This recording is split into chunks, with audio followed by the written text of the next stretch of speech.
Hello, everybody, and welcome to this live event. I can see that some of you have joined us already. We are streaming this across Facebook, LinkedIn Live, and also YouTube. So this is a first for us, and uh, I've just been blown away by the response and also the messages of support that people have sent for this first time that we've done this kind of event. So it's really great to be here with you. Okay, I want to share with you um, this regenerative marketing framework today, and there's a lot of stuff to get through. Um, and so I'm going to get straight in it. Okay, hopefully you're able to see this. Um, yeah, this work came about, or we've started sharing this because of the work that we've been doing with psychologists and therapists in private practice who want to grow their practices, and they want to do that in a way that's very authentically aligned with their professional values. And they've been really struggling with this whole topic of being more visible in the online space. And for me, as a psychologist, as an occupational psychologist as well, so thinking about the challenges of working in private practice, this topic of how do we become more visible and more present has been a really pervasive topic. So, I want to give you a little bit of an overview, first of all, of who I am and what this team is about and what this business is about. So, here I am on the left-hand side with my daughter, Ava Barrelon Kendall, who happens to be the managing director of the company. Ava is currently in the background of this stream, of this live stream, and she's looking after all of the technical aspects, including keeping a track on all of the questions that you might have. So I'm hoping to get through a lot of material today, but to also then have some time at the end for questions. So any questions that you have, if you want to put them in the comment section, Ava's going to keep an eye on them.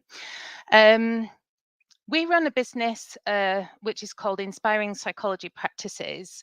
I've been in private practice as a psychologist now since early 2004, and I've been an occupational psychologist since 1996. And I ran a corporate practice for a long time, and then towards the end of 2017 was getting a lot of colleagues who were saying, can you help me to develop my brand? Can you help me to develop my practice? Can you share with me what you've been doing? And it made me realize that there wasn't a lot of help for psychologists and private practitioners out there. So this is the little this is the photos on the right here are just an indicator of some photos that we've taken at some of the events that we've run with other practitioners. And I've put this photo underneath of me at this LinkedIn event because being online and developing my practice using social media has been a common theme for the last 19 years or so.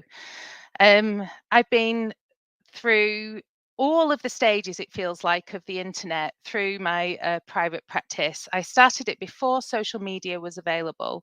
And very early on, I started building my profile through LinkedIn. And that led ultimately to me winning an international competition along with some of these other folks in 2016 with LinkedIn. And I've carried on using it and developing my practice from there. So helping other people to do this has been really quite the journey, and I wanted to share with you some of the challenges, not only that I've experienced, but other people have experienced in terms of um, thinking about how do we bring in knowledge and practices around marketing into our private practices, and the fact that sometimes it really feels as though they don't fit. So, a little bit of an agenda.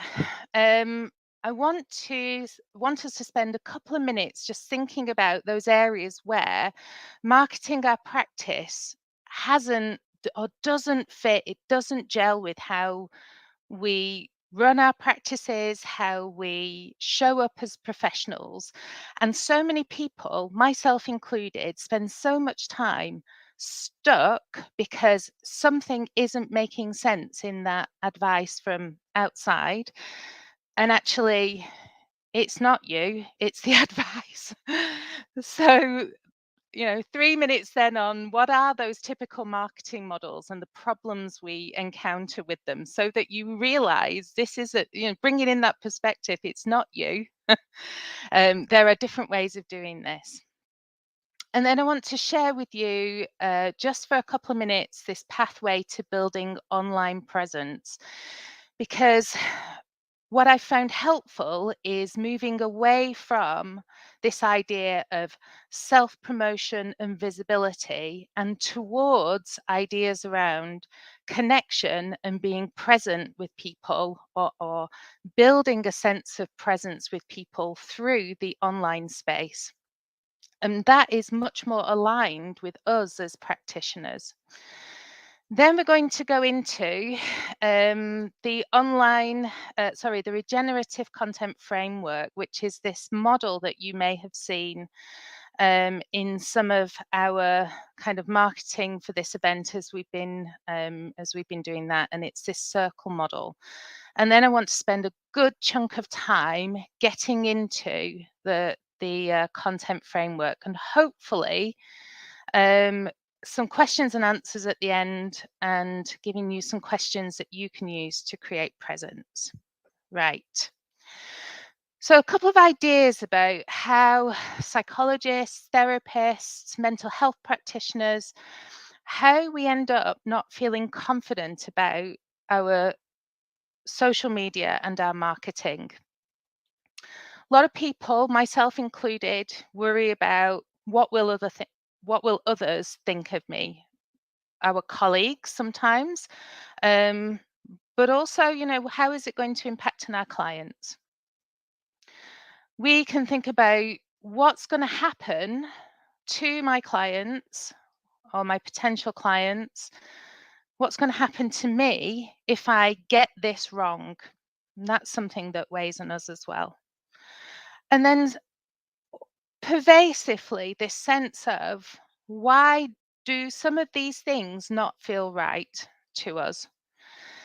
So, these kind of underlying feelings are quite common, and they're the kind of thing that kind of saps us in terms of our confidence for moving forward. On the other side of the, of that kind of those ideas, are challenges around the amount of time it takes to create content, whether we're actually going to create any value with that. The cost of getting help in marketing, which among us, or who among us, has a dedicated marketing budget? Not many of us. And also just simply not knowing what to say sometimes, or where to start, what content to bring in. So we started caring about this particularly because it felt as though there was somewhat of a skill and knowledge gap, our colleagues feeling unskilled. We've been there as well. But also, there had been very little discussion about the impact on practitioners of being online, whether that is being exposed to the very triggering world of being online at the same time as holding space for our clients in our practices, um, whether it's about these concerns about how that's impacting our clients and so on. Um, Thinking about some of the elements of marketing that you may come across, that certainly I come across regularly still, and which I was I bought these courses and I read these books that told me these things, but these are aspects of kind of traditional marketing or popular marketing phrases, which I think can be really problematic for us as psychologists. So, for example, find your ideal client's biggest pain point. Well, if you're selling shampoo and your client's biggest pain point is flat hair, that's a very different proposition that if you're supporting people with complex PTSD. So it's a big challenge. I'm not, this gets people stuck because they're like, really? Um, Use scarcity to get your clients to take the next step. As psychologists and therapists, we're like, Okay. Use emotional trigger words to get them to click. Um, well, it might get them to click, but under what emotional circumstances? Focus on your ideal client avatar. So many of us deal with many different types of clients, but we may be coming to, but we may focus on a common story. So, is the avatar really the right way for us to deal with that? Get your clients to know, like, and trust you, and then they'll buy. Well, maybe again when you're selling shampoo, but when you're offering coaching or therapy or consulting, certainly the trust bit might be a long way down the road. Attract, convert, close, deliver, and delight. I mean, depending on your clients, that's really not going to help. So for me, these were causing these kinds of emblematic phrases and bits of guidance were causing these kinds of problems. It feels to me, or it seems to me, that it encourages us to kind of belly dance, like we need to get into self promotion mode. It causes us to focus on on ourselves and our expertise, which ironically can further the sense that we're in an ivory tower and we're just, um, removed from our clients. It leaves us hoping for approval. It results in us feeling afraid of rejection and criticism, going back to those thoughts that we sometimes have. There are also mantras that kind of assume that people who are buying psychological and coaching services and so on are making explicit reasoned decisions. Now, we know, for example, from health psychology that people don't necessarily change spontaneously. So, change is a process, right? And it focuses on change only happening after someone engages you, after someone actually starts working with you. But we know that change is a process, not an event. And another thing that really concerns me is this topic of survivorship bias. So I don't know if you've ever come across this, but there's this kind of model, which is, if you were going to assess where to reinforce an aircraft that was coming back from battle, and you were focusing on where the aircraft had been hit and reinforcing those areas, well, in fact, the aircraft that don't come back are the ones that got hit in the most vulnerable areas. So just basing it on who gets through the process is not necessarily going to help you. And the thing that concerns me about some of these marketing approaches is it looks for who is engaging and bases what we do off who is engaging. And what really makes me wonder is, what about the folks who aren't engaging? What about the folks who see those messages, who see that content from us as psychologists, using the emotional triggers and so on, and they step away from psychological services as opposed to towards? In addition, I think about who are the psychologists and the therapists and the mental health practitioners who are not engaging, who feel unable to operate on such a basis. So a little bit of kind of framing this and why we started to move towards exploring this topic of regenerative marketing because of these experiences. Transactional marketing, which is a lot of what you'll see out there on social media, basically says what's going to trigger a buying decision. Well, we have all these issues potentially with transactional approaches. Social marketing framework gets us a bit closer. What's going to trigger a behavior change? Okay, not too bad, all right? And there's a lot of kind of philosophies that you can bring in from social marketing. My concern is it's still about us triggering things in other people rather than these more community value based approaches. Well, interestingly, there's now a move within marketing towards this topic of regenerative marketing, which is looking at how do we build long term value based relationships with people? How do we do that with the community, with a nation, and globally? And for me, I think in our role as mental health practitioners, in our role as of building mental well-being with communities, that's much more aligned with where we sit within those communities. The one thing I would add is a lot of these frameworks still position the practitioner as doing the marketing to the people on the other end of it. And I would say we are part of the communities that we serve. So just as with community psychology, we're thinking about not doing psychology to communities, but alongside and with. I think the same goes when it comes to our marketing and our content and so on. So, what that meant for us was that for the last couple of years, we've been working with the clients in our programs, helping them to implement this pathway for building online presence. And again, thinking about a sense of presence versus visibility or self promotion.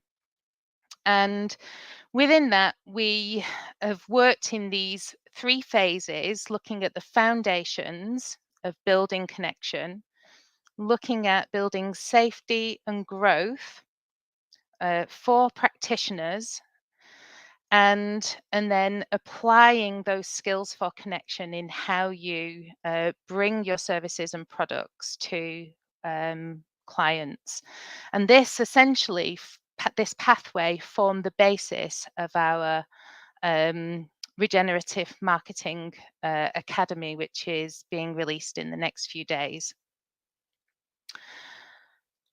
So, how can we have a different relationship with the online space? Are there ways that we can use our psychological training and skills to turn patterns of protection into patterns of connection online?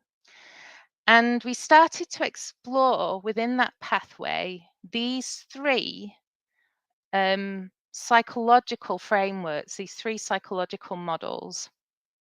So, first of all, looking at the trans theoretical model of change, which is good old Prochaska and De Clemente's trans theoretical model. And essentially, this model says change is a process, not an event. And in fact, our clients start on that change process way before they start working with us. So, our content and our presence and the way we connect online and the way we communicate can help clients to move along that change process before we are engaging with them. And in fact, we're having an impact and we're having an influence if we're out there. So let's think about how we can create content and create opportunities for connection that help to nurture and move people along those stages of change. Next framework was looking at the theory of narrative transportation.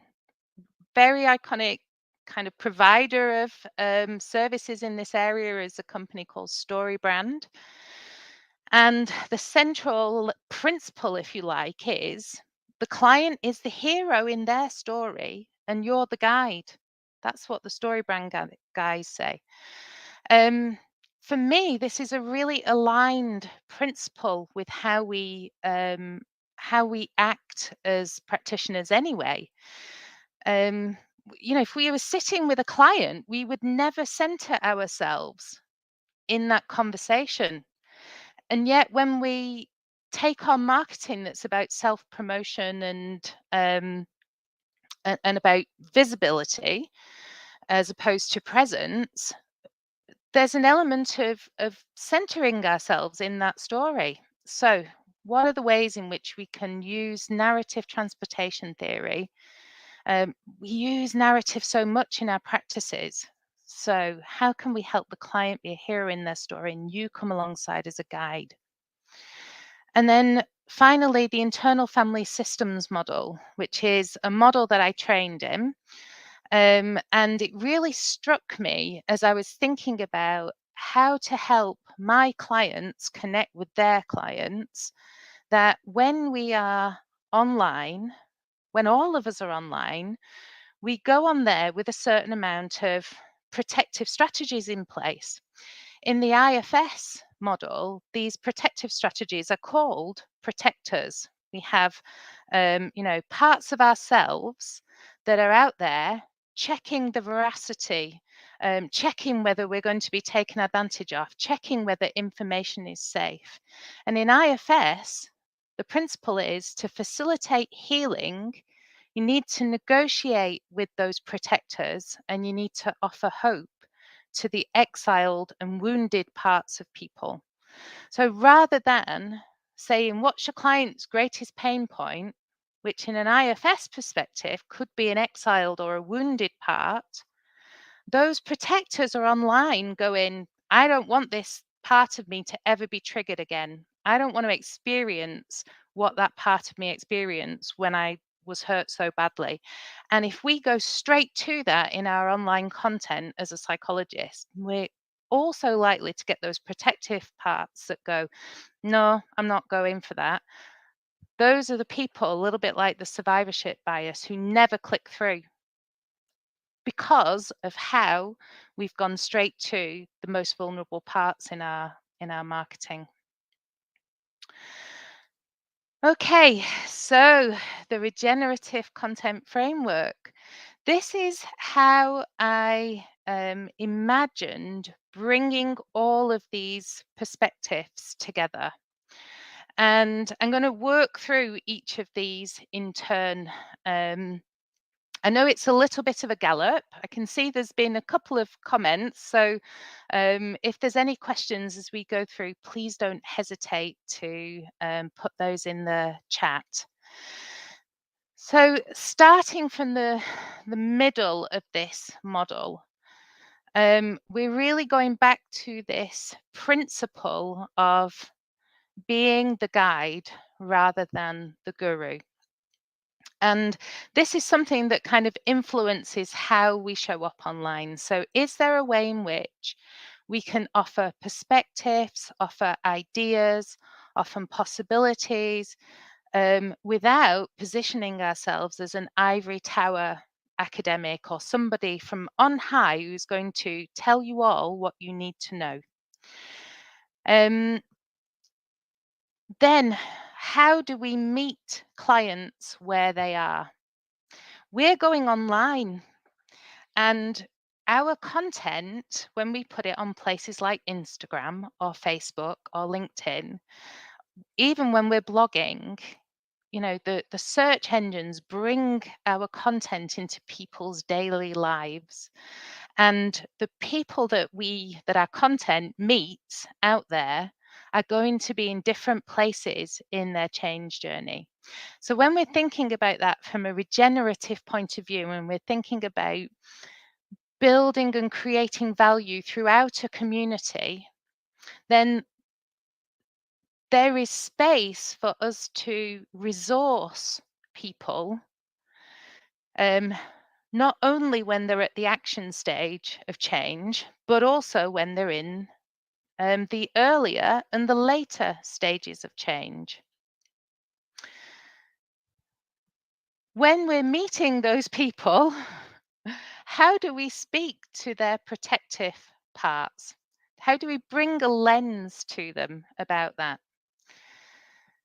Can we move people through story? Can we incorporate broader story themes within the content that we put out there? The ways in which we connect with people. Can we tell the stories and which makes knowledge much more accessible? And finally, um, kind of pervading all of everything that we do, what are the ways in which we can nurture these qualities of what's called self? And this concept of self is a real IFS, internal family systems perspective, which is when we bring these qualities of curiosity, calm, connection, clarity, confidence, creativity, and courage, when we create the conditions for these to emerge, we're much more able to be open and to connect and to feel more confident and so on, and create these positive communities um, through through those qualities. So I'm going to take each of these in turn, and because I know when you look at that, first of all, it looks great, and then you look at the detail and you think, "Oh my word, how would I even start to put that into practice?" So I'm going to go through each of them in turn and um, give some insights, give some background, and also some suggestions for what that might look like. So, when it comes to being the guide, not the guru, one of the things, when I looked up the different words for being a guide, one of the words that really stood out to me was this idea of resourcing and um, providing resources to others to help them move along their own path. Um, For me, that means not just resources in terms of knowledge and expertise, it also includes opening and holding space. It includes coming alongside and within a community. It means moving away from the high level, the top down, high level, abstract descriptions of what we do and how we help people. It means moving away from talking about clients as their problems and talking perhaps more towards the experiences those people might have had along a journey, and also inquiring about the experiences people might have had along a journey.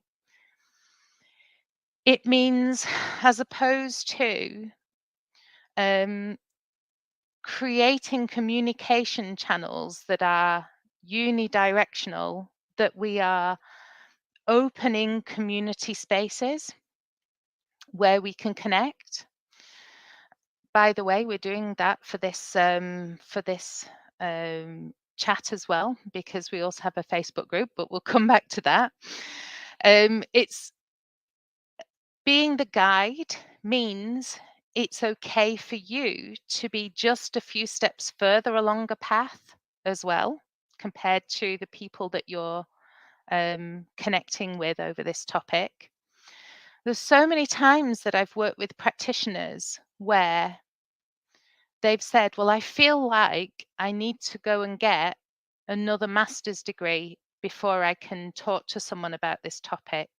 Or, "I feel like I need to go and get 10 years experience working on this before I can start connecting with people about it. I'm not saying that you should never develop your expertise, but what I'm saying is, as a way of connecting with a community, when we're guiding people, it's okay also for us to not have all the answers and to be the ivory tower world expert. And by the way, all of this we do in our work every day.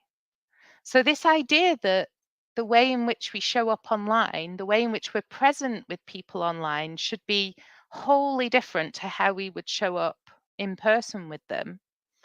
Like, we need to kind of start bringing our principles and our ways of operating with our clients in person into how we show up online.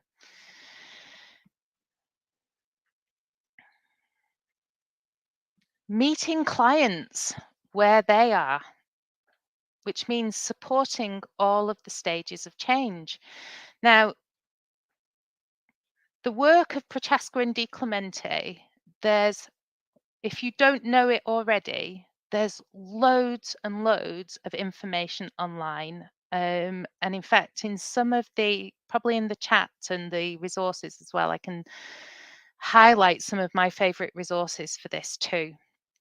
But the basic premise is that change is not just about the action stage where people do things to change their behavior, but change is a process that involves 3 stages before action takes place and at least 2 stages of change after action. The 3 stages of change that take place before the action stage are pre-contemplation, where people are just about becoming aware of of the problems they're experiencing because of something. Um, the contemplation stage of change is where they're becoming much more aware of the possibility and the advantages of change, but they're still very aware of the risks of change.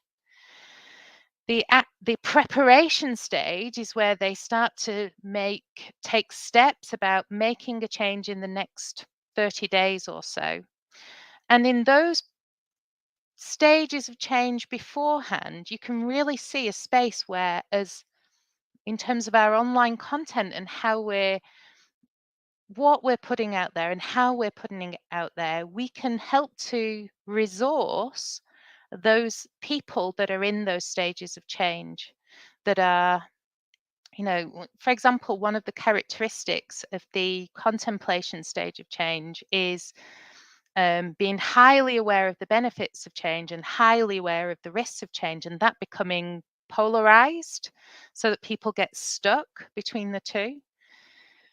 Again, thinking about that, if we're always then talking about the problems, because that's what marketing tells us to do, um, and we are resourcing the risk of change side of things within, with people who are in the contemplation stage, then again, it's that survivorship bias.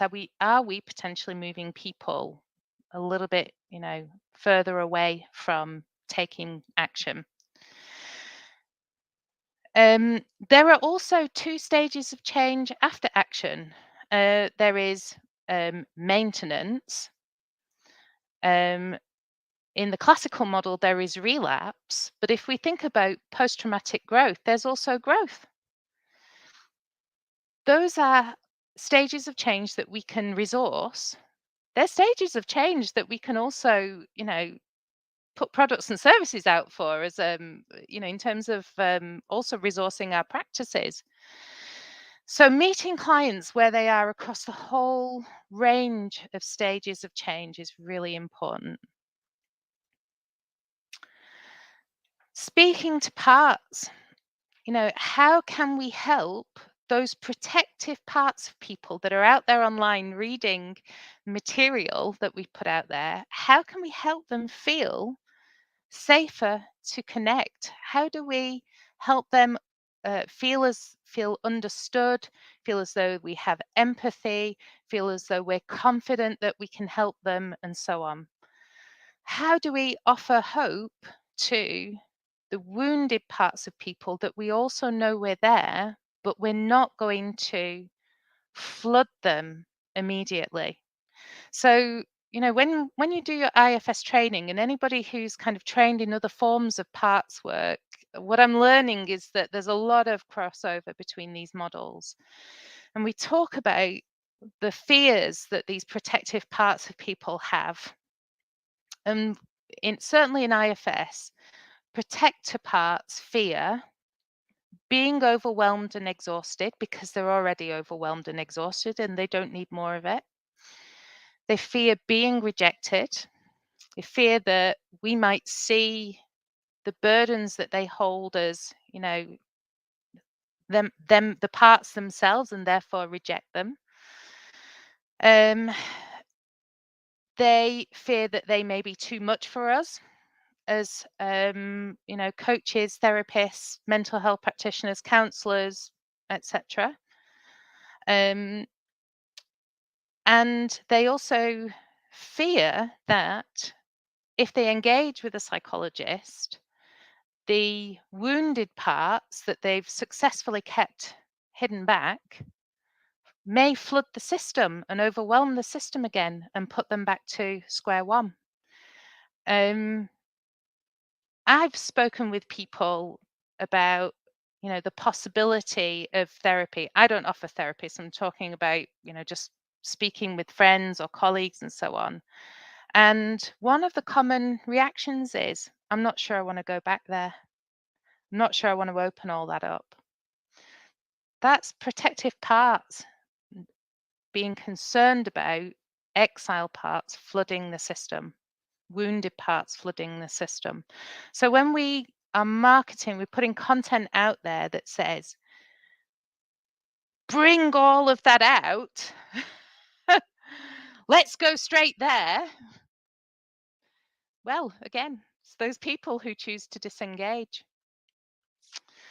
What I would say for the IFS parts work folks, your online content is what's known as implicit direct access. So if you've done any training in this area, our online content is directly speaking to our clients. How do we then move people through story, or why would we move people through story? So this segment of this model includes these, I think, 7 elements of story. Yeah, sorry, there's 6 on there at the moment. There's 6 elements, and each of them, it both as a story itself, but also, let's say, if you had 6 different pieces of content that spoke to all of these areas, it would create almost kind of a story in itself. But why would we integrate story, and why is it so important? I think one of the really important elements of resourcing a system, creating community, and building that resource back into a community is by using stories, because story belongs to all of us.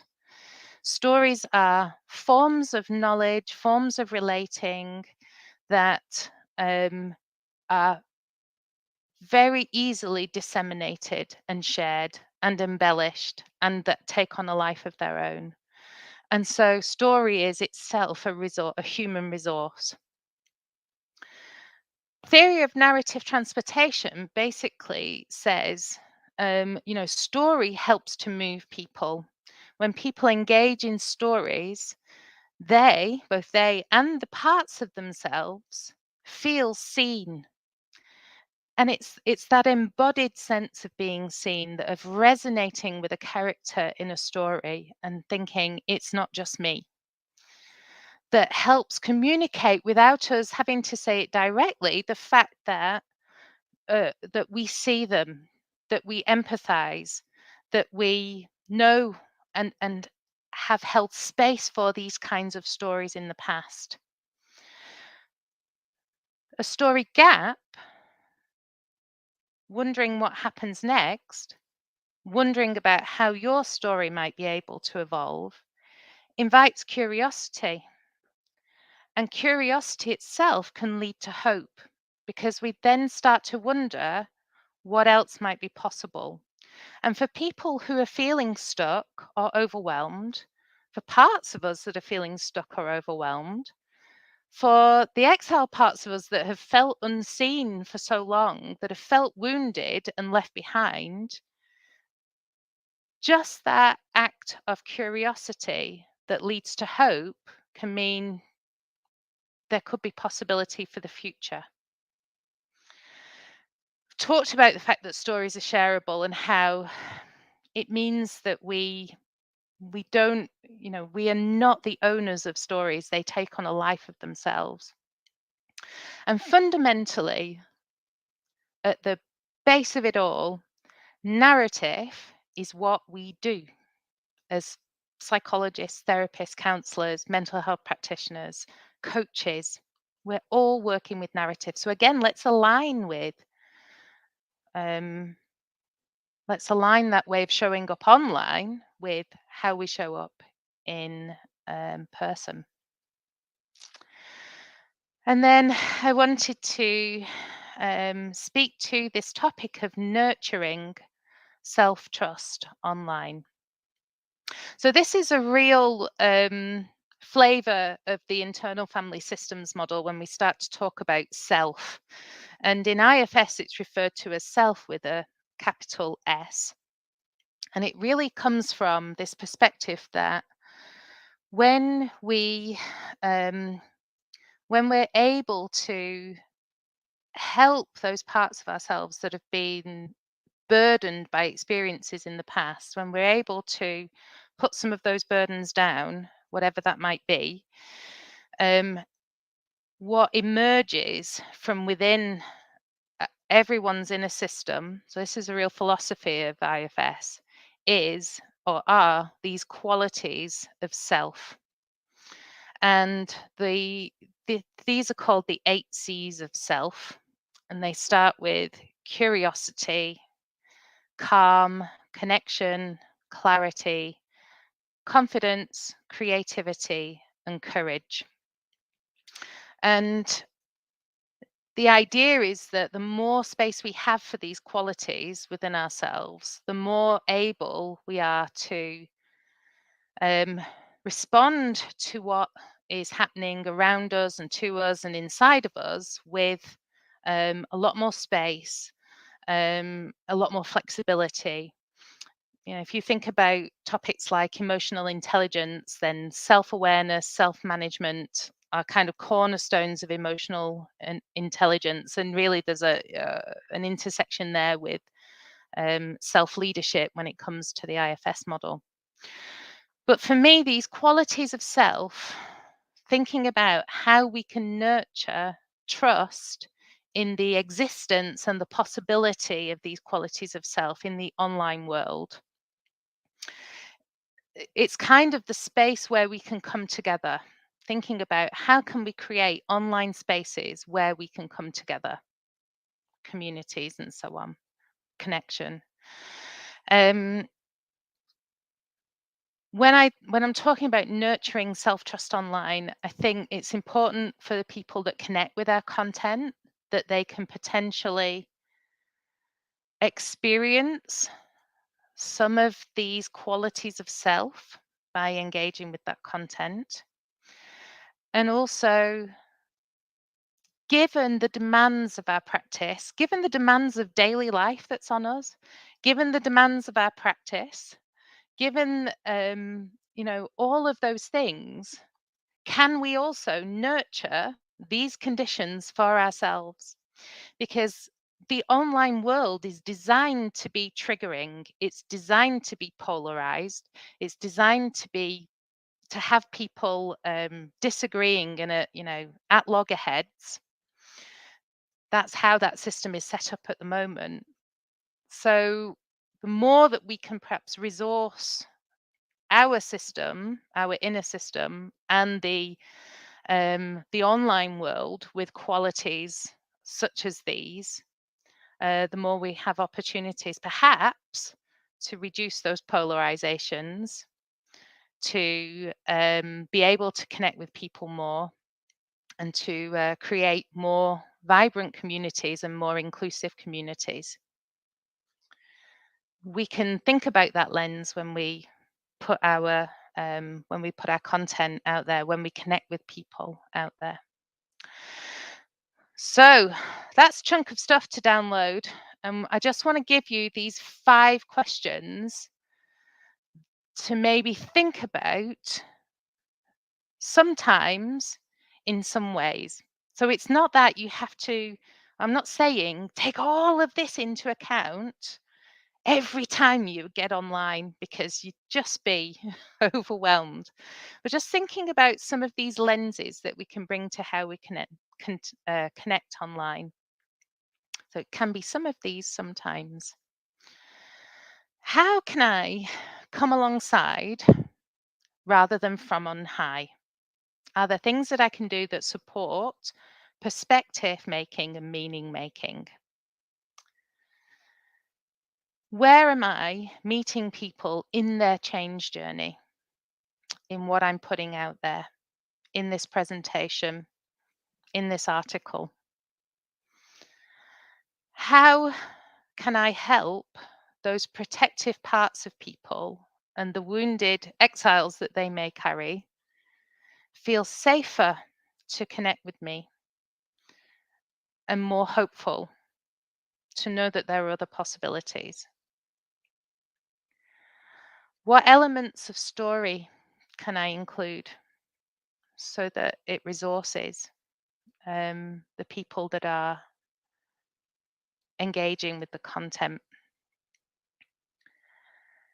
And finally, how am I opening space for self qualities when I'm going online? Are there things that I can do when I'm creating content that help create space for self qualities in myself? If I'm going to spend some time connecting with people online, what are the things I can do to help me bring in those qualities of self?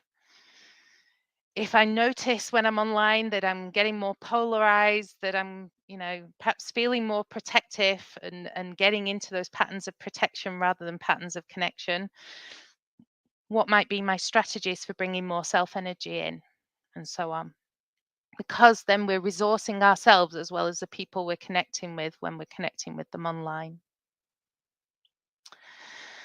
So I will make um, this framework, the overview of this framework, and these questions available as a download. We'll have the video recording available for you. I think also within LinkedIn, you'll be able to ask any questions and generate any comments, and we can get into discussions. But as I mentioned, we have also a Facebook group. I'll make sure that we get the Facebook group is called Inspiring Psychology Practices.